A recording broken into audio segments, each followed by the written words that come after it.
Good morning दोस्तों, कैसे हैं आप लोग। उम्मीद है कि आप सभी स्वस्थ होंगे, खुश होंगे। और अभी बज रहे हैं सुबह के 11।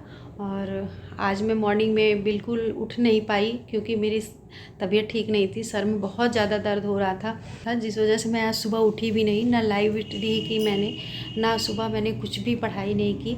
मैं सो के भी उठी हूँ 8:30 बजे। मैंने पेन किलर ली, तब जाके मेरा सर जो है वो आराम मिला है। बहुत ज़्यादा दर्द हो रहा था। वो मेरे सर में थोड़ा सा सर्जरी हुई है, एक्सीडेंट हुआ था तो यहाँ पे मेरी सर्जरी हुई है, तो वो बीच बीच में पेन होने लगता है सर में।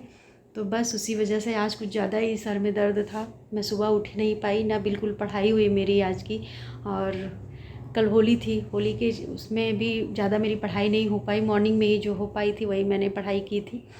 और सुबह से तो बिल्कुल भी कुछ नहीं पढ़ा है मैंने। अब 11 बज रहे हैं और मैंने लंच वगैरह सब कुछ एक साथ ही निपटा दिया है। अब पढ़ने जा रही हूँ मैं। ये है स्पेक्ट्रम मैंने रख रखी है और अब मेरी पढ़ाई स्टार्ट होगी।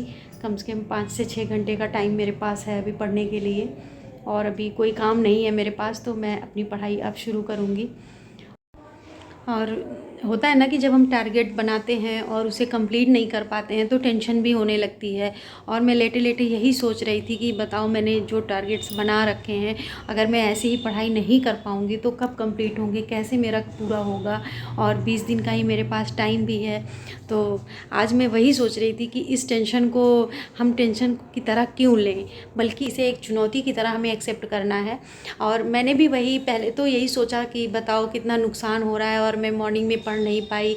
3 से 4 घंटे मेरी पढ़ाई करने का जो टाइम था वो मेन सुबह सुबह का, वो लेटे रह के ऐसे ही मैंने गुजार दिया।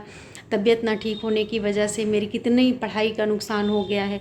लेकिन फिर मैंने ही खुद सोचा कि इन बाधाओं को मैं चिंता में क्यों तब्दील करूं, इन्हें मैं एक चुनौती की तरह एक्सेप्ट करती हूँ। अगर हम उसे चुनौती के वे में लेते हैं ना, तो हमारे लिए वो अच्छा ही होगा। चुनौती के वे में लेने से ये होगा कि हाँ चलो, कोई भी चुनौती आएगी, कोई भी बाधा आएगी, हम उसे पार करेंगे, मेहनत करके डट कर उससे मुकाबला करेंगे। और मैंने भी यही सोच के जब सुबह मेरी तबीयत आराम हुई, मेरा सर ठीक हुआ दवा लेने के बाद, तो मैंने सब घर के काम निपटाए जो भी थे। घर को काम निपटाने के बाद मैंने देखा जब टाइम तो 11 बज रहे थे। और अभी 11 बजे मैं बुक वगैरह लेके आई हूँ कि और अब मुझे पढ़ना है। फाइनली अब मैं फ्री हूँ, अब मेरा सर भी ठीक है, अब मैं बिल्कुल फ्रेश महसूस कर रही हूँ। तो जो भी जितना नुकसान हुआ है उसे पूरा करने की पूरी कोशिश करेंगे, क्योंकि लंच वगैरह मैंने एक साथ ही निपटा दिया है। तो अब मुझे उठना नहीं है, सबको खाना वगैरह खिला दिया है मैंने। मैं बिल्कुल फ्री हूँ और अब मैं शाम तक में जितना पढ़ पाऊँगी, मॉर्निंग का जो भी मेरा नुकसान हुआ है उसकी भरपाई मुझे अभी करनी है। और अब मैं चल रही हूँ पढ़ने। इसी तरह आप भी अपने चुनौती को एक्सेप्ट करें।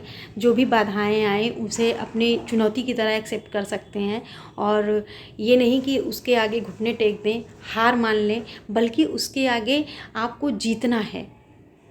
कहते हैं ना कि डर के आगे जीत है, तो बस उससे डरना नहीं है, बस चुनौती से हमें लड़ना है, उसके आगे घुटने नहीं टेकने हैं। और हमें इससे लड़ के उसके आगे निकलना है। अपनी पूरी हिम्मत, पूरी कोशिश, पूरा जुनून, जी जान लगा देनी है उस चुनौती को पार करने में। ना कि उसे हम लेकर चिंता करते हुए बैठे रहें कि ये बाधा जो आ गई, मेरा कितना नुकसान हो गया, काश कि मैं और कर लेता और अच्छा कर पाता। ऐसी सोच नहीं बनानी है, ऐसी टेंशन नहीं अपने दिमाग में बिठानी है, बल्कि उसे एक चुनौती की तरह एक्सेप्ट करना है और उसे सामना करना है। उसके आगे घुटने नहीं टेकने, बल्कि उससे हमें सामना करना है।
अभी मैंने रात का खाना वगैरह बना लिया है और सारे काम मेरे हो गए हैं। और आज मैंने लगभग 8 घंटे की पढ़ाई की, कुछ तो मैंने कवर किया ही है। कोई बात नहीं, हो जाता है कभी कभी। और इसी के साथ वीडियो का एंड करते हैं। Good night, bye bye, take care.